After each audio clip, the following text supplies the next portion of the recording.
कभी सोचा है कि अगर रात के आसमान में तारे ना होते तो ये दुनिया कैसी लगती?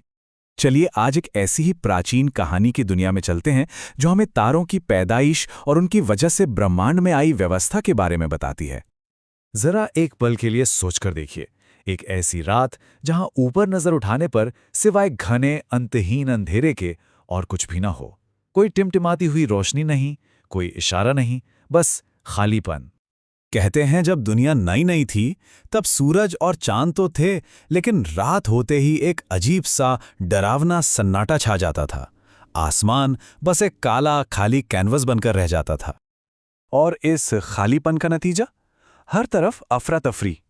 जो यात्री सफर पर निकलते वो रास्ता भटक जाते, नाविक खुले समुद्र में खो जाते थे। और तो और ऋषियों के यज्ञ और अनुष्ठान के लिए कोई सही समय, कोई मुहूर्त ही नहीं था। रात का अंधेरा सबके लिए एक बहुत बड़े डर की वजह बन गया था। तो सवाल ये है कि इस मुश्किल का हल कैसे निकला? यहीं से शुरू होती है रोशनी के जन्म की कहानी।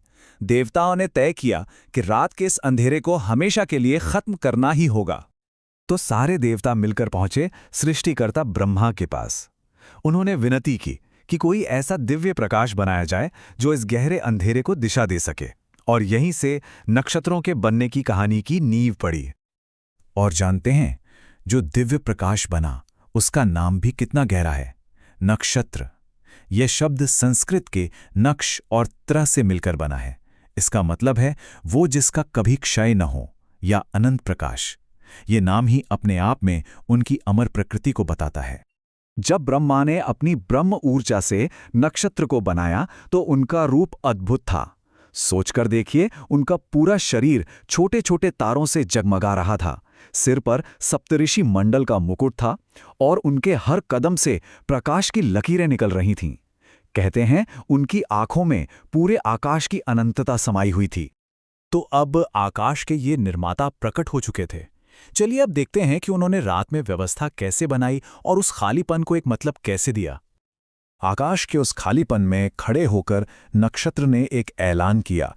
यह सिर्फ एक वाक्य नहीं था, यह उनका मकसद था कि वो सिर्फ चमकने के लिए नहीं है, बल्कि रास्ता दिखाने के लिए हैं।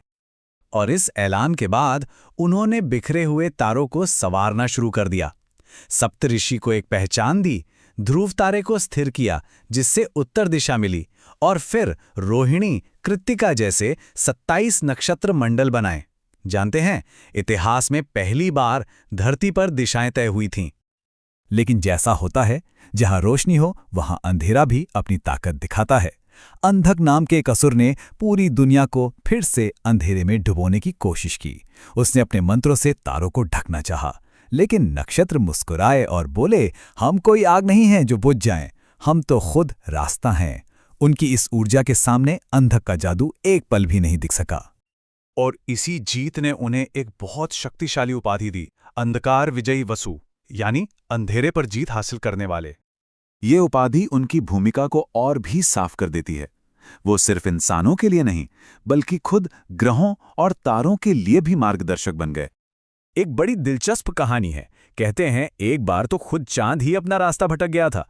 तब नक्षत्र देव सामने आए, उन्होंने चांद को सही दिशा दिखाई और चांद वापस अपने रास्ते पर लौट आया।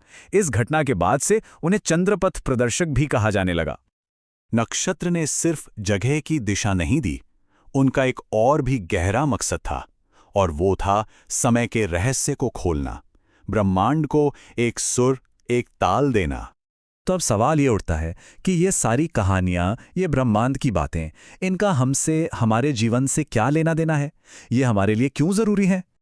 कहानी कुछ यूं है कि एक योगी ब्रह्मांड के राज जानने के लिए तारों पर ध्यान लगा रहे थे।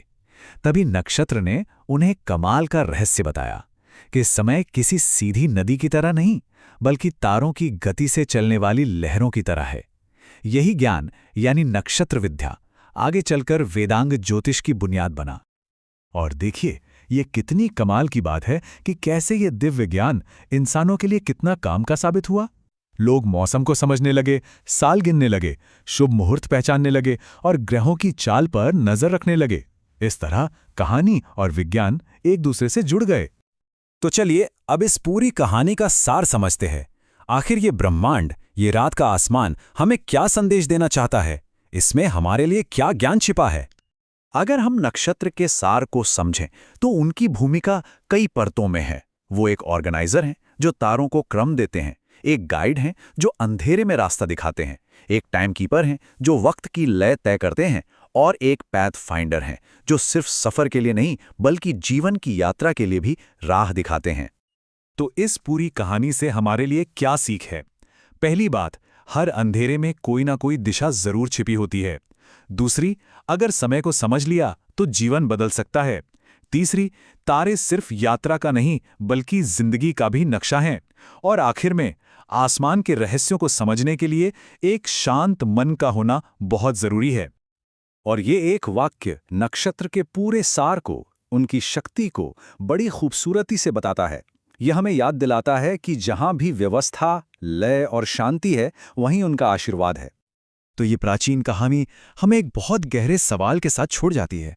अगर तारे अंधेरे में रास्ता दिखाते हैं, तो किसी इंसान के जीवन में उसका अपना मार्गदर्शक प्रकाश क्या होता है? इस पर विचार जरूर कीजिएगा।